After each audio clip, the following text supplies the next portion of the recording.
Hi students. आज हम लोग पढ़ेंगे BPT basic proportionality theorem which is introduced by Greek mathematician Thales. It is also known as Thales theorem. Thales ने क्या introduce किया था?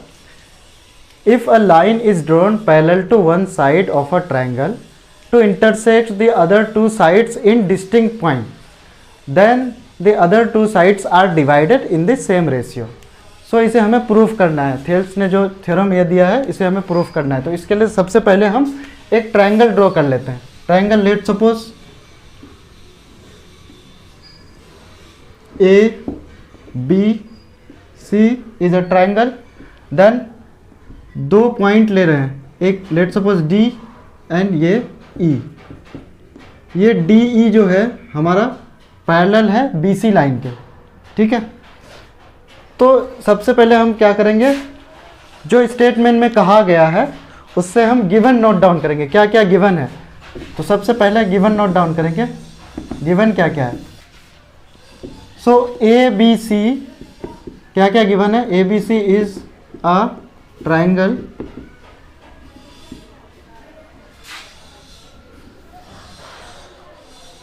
And D E is parallel to BC, which cuts AB at D point and AC at E point. Okay, then we have to prove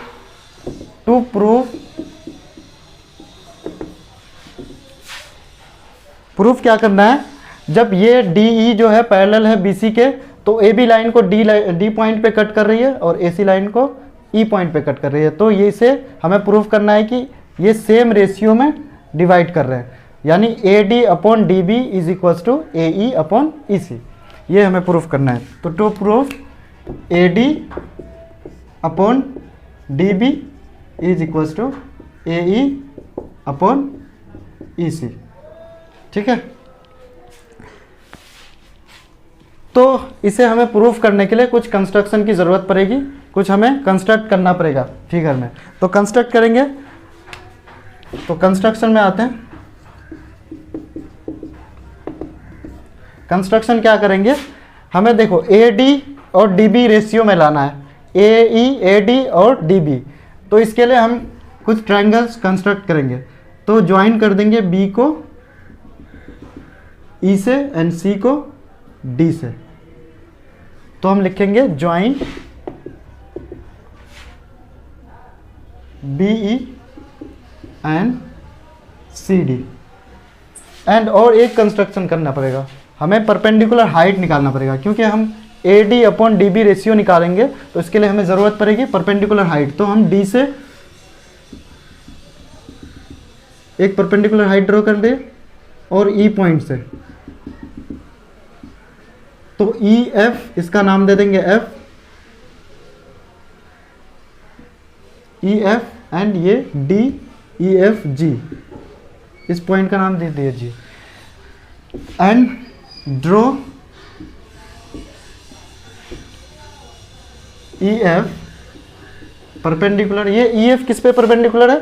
E F A B line पे perpendicular है। तो E F perpendicular A B and D G उसी तरह से D G जो है perpendicular हमारा ए सी line पे है, D G perpendicular A C. Okay, now अब हमें क्या करना है, प्रूफ पे आना है। अब प्रूफ क्या करना है, प्रूफ पे आते हैं। प्रूफ हमें करना है basically A D upon D B A E upon E C लाना है, इक्वल लाना है। तो A D upon D B हमारा कैसे आएगा? ये ए डी क्या है? ए डी इस अगर बात करें तो ए डी हमारा इस ट्रायंगल ए डी ई का एक साइड है। तो कोई साइड लाने के लिए हमें किसका यूज़ करना पड़ेगा? एरिया का यूज़ करेंगे, क्योंकि ट्रायंगल का एरिया क्या होता है? Half into base into height. तो बेस हमारा ये एक साइड हो जाएगा इस ट्रायंगल की। अगर मैं इस ट्रायंगल की बात करूँ ए डी ई, तो हमें लाना है सबसे पहले A D upon D B. तो A D upon D B किससे आएगा? ए डी इस ट्रायंगल से और डी बी इस ट्रायंगल से। तो इसके लिए हम यूज़ करेंगे एरिया ऑफ ट्रायंगल। तो निकालेंगे एरिया ऑफ ट्रायंगल। इसके लिए A D upon D B के लिए ए डी ये ए डी ई ट्रायंगल लेंगे और डी बी के लिए हम ट्रायंगल बी डी ई लेंगे, ठीक है। तो सबसे पहले हम लिखेंगे area of triangle A D E upon, क्योंकि रेशियो निकालना है हमें, area of triangle B D E. तो एरिया ऑफ ट्रायंगल क्या होती है, half into base into height. तो हाफ तो बेस हमारा क्या हो जाएगा, ट्रायंगल ए डी की बात करें तो ट्रायंगल ए डी की बात करें तो बेस हमारा यही हो जाएगा ए डी, बेस हमारा ए डी हो गया, इंटू हाइट परपेंडिकुलर हाइट जो हम कंस्ट्रक्ट किए हैं ई एफ। ओके, सिमिलरली इधर ट्रायंगल बी डी की बात करें, बी डी ई इस ट्रायंगल की बात करें तो बेस हमारा बी डी हो जाएगा और हाइट परपेंडिकुलर हाइट। तो हाफ इंटू डी बी या B D into E F perpendicular height. इसमें अब कैंसिल आउट क्या क्या हो रहा है हमारा, ये हाफ कैंसिल हो रहा है, ई एफ कैंसिल हो रहा है, तो बच क्या रहा है हमारा ए डी अपॉन में डी बी, ठीक है। इसे हम 1 दे देंगे, ओके। और इसे हम ब्रैकेट में ऐसे लिख सकते हैं, क्या यूज़ किए हैं, एरिया ऑफ ट्रायंगल। तो एरिया ऑफ ट्रायंगल क्या होती है, area of triangle half into base into height, ये यूज़ किए हम, ओके। नाउ एक हमें मिल गया A D upon D B, A D upon D B मिल गया। अब हमें नेक्स्ट क्या सोचना है कि ए ई अपॉन ई सी कैसे आएगा, ए ई अपॉन ई सी कैसे आएगा। अब देखो ए डी ट्रायंगल में एक साइड ए डी है, दूसरी साइड ए ई है और तीसरी डी ई है, तो हमें ए ई अपॉन ई सी लाना है। तो फिर से हम triangle area of triangle A D E upon E C के लिए हम ट्रायंगल कौन सा लेंगे, सी डी ई। तो सिमिलरली फिर से सेकेंड रेशियो के लिए हम यूज़ करेंगे area of triangle A D E upon area of triangle C D E, okay. तो area of triangle A D के लिए अब देखो हमें दिमाग में रखना है कि हमें नेक्स्ट ये वाला रेशियो निकालना है, ए ई अपॉन ई सी।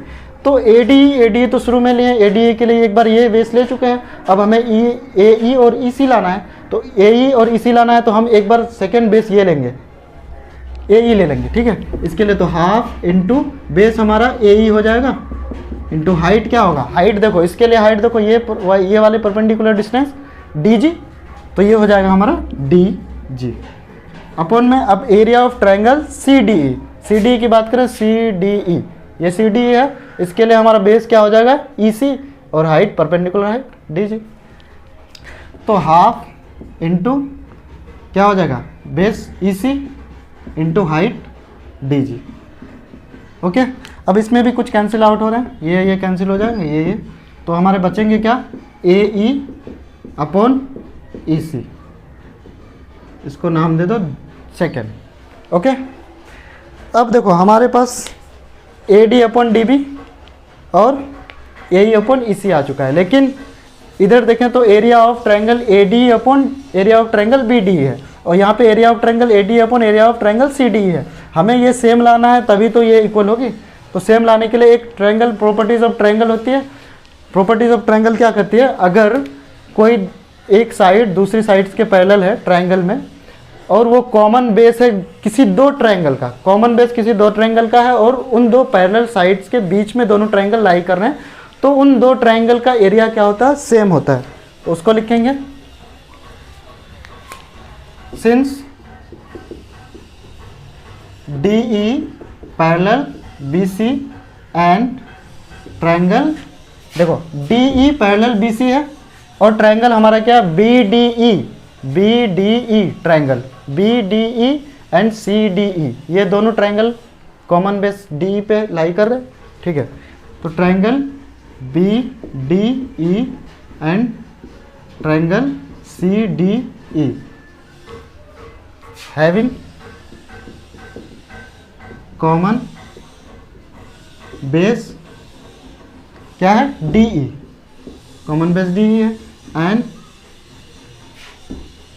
Between same parallel line, parallel line कौन कौन, पैरेलल लाइन्स ये डी और बी सी के बिटवीन लाई कर रहे हैं, ठीक है। तो इस केस में अगर ये प्रॉपर्टीज ऑफ ट्रायंगल है, देयरफॉर क्या हो जाएगा, area of triangle B D E and area of triangle C D E, वो दोनों इक्वल हो जाएंगे। Area of triangle B D E is equal to area of triangle C D E. Okay, इसे हम दे देंगे equation 3। Now take second. Second क्या है? Area of triangle A D E upon area of triangle C D, और area of triangle C D is equal to area of triangle B D हमारे पास है, तो हम सी डी के जगह area of triangle B D लिख सकते हैं। ओके, तो ये क्या है? ए ई अपॉन ई सी, इसे 4 नाम दे देंगे। ठीक है, तो अब देखें हमें क्या क्या मिल गया। अगर मैं इक्वेशन 1 पे देखूं, इक्वेशन 1 पे आ जाओ। इक्वेशन 1 है ये, area of triangle A D E upon area of triangle B D E is equal to A D upon D B है। अब area of triangle A D upon area of triangle B D is equal to A E upon E C है। तो area of triangle A D upon B D, A D upon B D, ये left side हमारा same है, तो right side भी same हो जाएगी। तो हम क्या कह सकते हैं यहाँ से, फ्रॉम इक्वेशन 1 एंड 4, 1 और 4 से हम क्या कंक्लूजन निकाल सकते हैं? A D upon D B is equal to A E upon E C, यही लाना था। Hence proved.